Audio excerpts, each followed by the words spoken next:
नमस्कार विद्यार्थी मित्रांनो, मी सहाय्यक प्राध्यापिका निलिमा केशवराव पवार. विषय ग्राहक संरक्षण आणि व्यावसायिक नीतिमूल्ये. प्रकरण 3 ग्राहक संरक्षण कायदा 1986.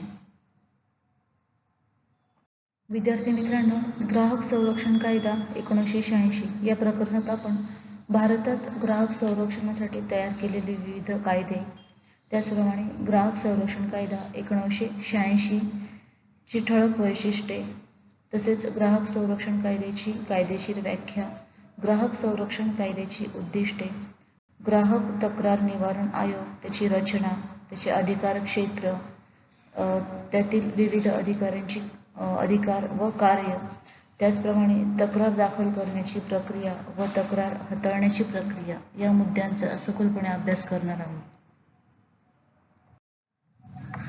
विद्यार्थी मित्रांनो, अमेरिकेचे माजी राष्ट्राध्यक्ष जॉन केनेडी यांनी 15 मार्च 1962 रोजी ग्राहकांच्या हक्कांची अंमलबजावणी केली. म्हणून 15 मार्च हा दिवस जागतिक ग्राहक संरक्षण दिन म्हणून ओळखला जातो. विद्यार्थी मित्रांनो, ग्राहकांचे शोषण थांबवण्यासाठी संरक्षण कायद्याची गरज निर्माण झाली. ग्राहकांची फसवणूक, लुबाडणूक थांबवण्यासाठी व त्यांच्या हक्कांची जाणीव निर्माण करून देण्यासाठी सन 1986 मध्ये ग्राहक संरक्षण कायदा भारतात लोकसभेत संमत करण्यात आला. त्याला ग्राहकाच्या हिताची जपणूक करणे, ग्राहक शिक्षण देणे, ग्राहकांच्या हक्कांची व जबाबदारीची जाणीव होणे या कायद्यामुळे सुलभ झालेले आहे. भारतात ग्राहक संरक्षणासाठी तयार केलेले विविध कायदे आहेत. ग्राहकांच्या हितरक्षणासाठी तसेच केंद्र व राज्य पातळीवर आजपर्यंत जवळपास 24 कायदे तयार करण्यात आलेले आहेत. त्यातील काही ठळक कायदे आता आपण अभ्यासणार आहोत. त्यातील पहिला कायदा आहे माल विक्री करार कायदा 1930. त्यालाच आपण म्हणतो सेल ऑफ गुड्स ॲक्ट 1930. सन 1930 मध्ये संमत झालेल्या या कायद्यात माल विक्रीच्या संदर्भात नियम करण्यात आलेले आहेत. हे नियम ग्राहक व विक्रेते या दोघांचेही हक्क सुरक्षित राहण्यासंबंधी आहेत. त्यामुळे बाजारपेठेतील अनिष्ट प्रथांना आळा घातला जातो. दुसरा कायदा आहे कृषी माल विपणन व प्रतवारी कायदा 1937. या कायद्यामुळे कृषी मालाच्या प्रतवारीची आणि प्रमाणीकरणाची सोय झाली. कृषी पदार्थाच्या बाजारपेठांवर नियंत्रण, कृषी मालाच्या विपणनाची पद्धत ठरविणे, कृषी विपणनात सहभागी असलेल्या व्यक्तींना विपणन, संशोधन यासाठी लागणाऱ्या सुविधा पुरविणे ही ठळक वैशिष्ट्ये या कायद्याची आपल्याला सांगता येतील. पुढचा कायदा आहे ड्रग्स अँड कॉस्मेटिक ॲक्ट 1940. जीवनावश्यक औषधे व कॉस्मेटिक क्षेत्रातील अनावश्यक व्यापारी स्पर्धा आणि अनिष्ट पद्धतींवर नियंत्रण ठेवण्यासाठी हा कायदा सन 1940 मध्ये संमत करण्यात आलेला आहे. पुढील कायदा आहे Indian standard institute certificate act 1952. वस्तूची गुणवत्ता निर्धारित करून ती टिकवून ठेवणे हा या कायद्यामागील प्रमुख उद्देश आपल्याला सांगता येईल. पुढील कायदा आहे अन्नधान्य भेसळ प्रतिबंधक कायदा 1954. विद्यार्थी मित्रांनो, या कायद्याअंतर्गत अन्न भेसळ, खाद्यपदार्थातील भेसळ याविरुद्ध विक्रेता किंवा उत्पादकाविरुद्ध कारवाई करता येते. पुढील कायदा आहे वजनमापे मोजमाप कायदा 1956. या कायद्याअंतर्गत वजनमापांची तपासणी करणे व प्रमाणीकरण करणे, वजनमापाचे मानक परिमाण निश्चित करणे या संदर्भात नियमांचे उल्लंघन झाल्यास गुन्हा दाखल करून घेणे, कार्यवाही करणे इत्यादी बाबतचे अधिकार संबंधित विभागास मिळत असतात. पुढील कायदा आहे व्यापार व व्यावसायिक चिन्ह कायदा 1958. या कायद्याअंतर्गत चिन्हांकित वस्तूच्या दर्जाबाबत ग्राहकांना हमी दिली जाते. पुढील कायदा आहे औषध नियंत्रण कायदा 1960. औषधात भेसळ होत असल्यास त्यावर लक्ष ठेवणे तसेच या कायद्याचा भंग करणाऱ्या औषध निर्माता व उत्पादक यांच्या विरुद्ध कारवाई करणे इत्यादींचा समावेश या कायद्यात करण्यात आलेला आहे. पुढील कायदा आहे MRTP ॲक्ट 1969. या कायद्याअंतर्गत अयोग्य व्यापार,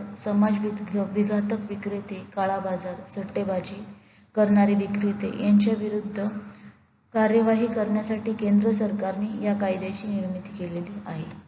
पुढील कायदा आहे घरगुती वीज उपकरणे गुण नियंत्रण कायदा 1976. या कायद्याअंतर्गत घरगुती वापरात येणारी इलेक्ट्रॉनिक्स उपकरणे ग्राहकांना विकण्यापूर्वी त्यांच्या दर्जाचे प्रमाणीकरण करून घेणे बंधनकारक आहे.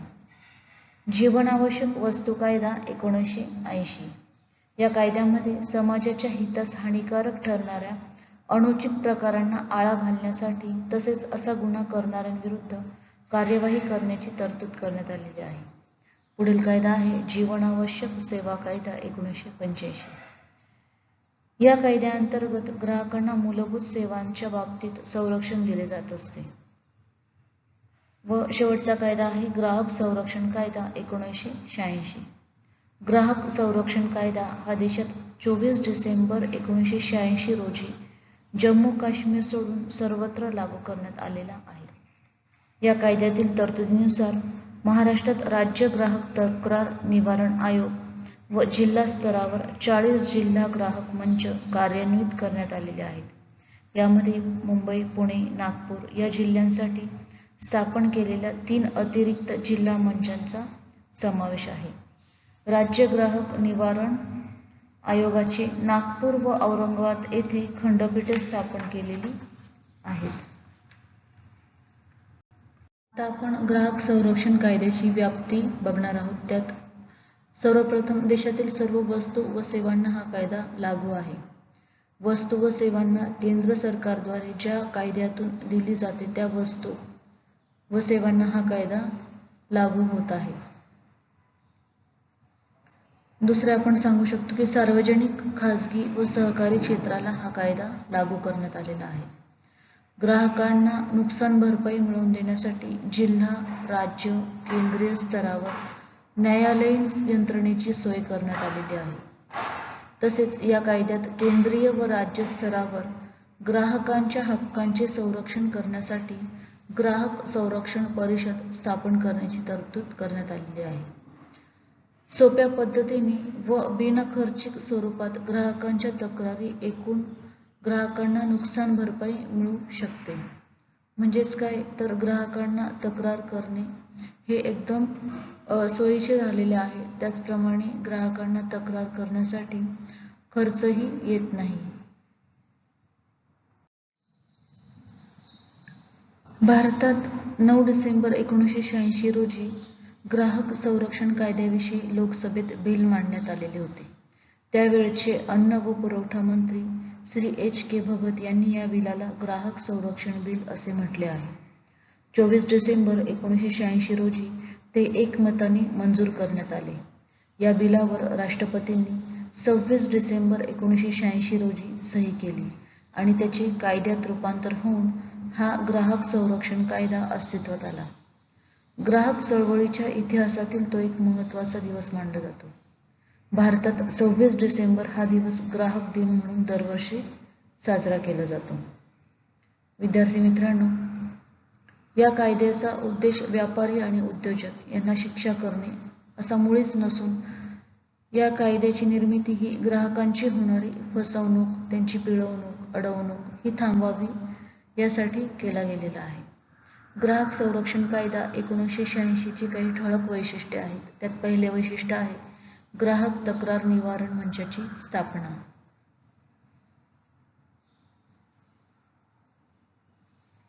ग्राहकांच्या समस्यांची सोडवणूक करणे, त्यांना व्यासपीठ उपलब्ध करून देणे, ग्राहकांचे हितसंबंध जपणे यासाठी ग्राहक तक्रार निवारण मंचाची स्थापना करण्यात येते. दुसरे वैशिष्ट्य आहे की व्यापक कायदा. हा कायदा सार्वजनिक, खाजगी व सरकारी अशा तिन्ही क्षेत्रांसाठी लागू करण्यात आलेला आहे. म्हणून त्याला आपण व्यापक कायदा असेही म्हणू शकतो. ग्राहक संरक्षण या कायद्याचा मुख्य उद्देश किंवा प्रमुख उद्देश हा ग्राहकांच्या तक्रारींचे निवारण करून त्यांना संरक्षण मिळवून देणे हा आहे.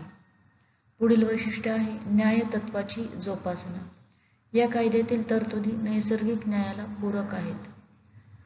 पुढील वैशिष्ट्य आहे की व्यापक उद्देश. या कायद्याचा मुख्य उद्देश ग्राहकांच्या तक्रारींचे निवारण करून त्यांना दर्जेदार वस्तूंची उपलब्धता करून देणे. त्यासाठी जिल्हा, राज्य व राष्ट्रीय पातळीवर विविध समित्या कार्यरत आहेत. पुढील वैशिष्ट्य आहे ग्राहक हक्कांचे रक्षण. ग्राहकांना आपली बाजू मांडण्याचा हक्क तसेच ग्राहकांच्या हक्कांचे संरक्षण होण्याच्या दृष्टीने त्यांनी केलेल्या तक्रारीच्या निवारणाची खात्री देणे, तसेच तक्रार निवारण यंत्रणा उभारणे, तक्रारीची कायदेशीर बाजू तपासून पाहणे, म्हणजेच एक अर्थाने ग्राहकांच्या हक्कांचे रक्षण या कायद्याअंतर्गत केले जाते. ही होती ग्राहक संरक्षण कायद्याची ठळक वैशिष्ट्ये.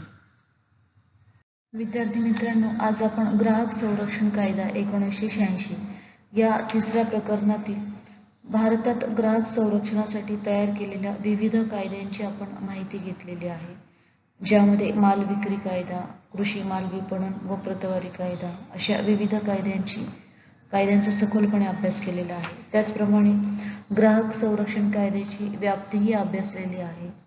ग्राहक संरक्षण कायदा 1986 ची ठळक वैशिष्ट्ये आपण सविस्तरपणे अभ्यासलेली आहेत. धन्यवाद.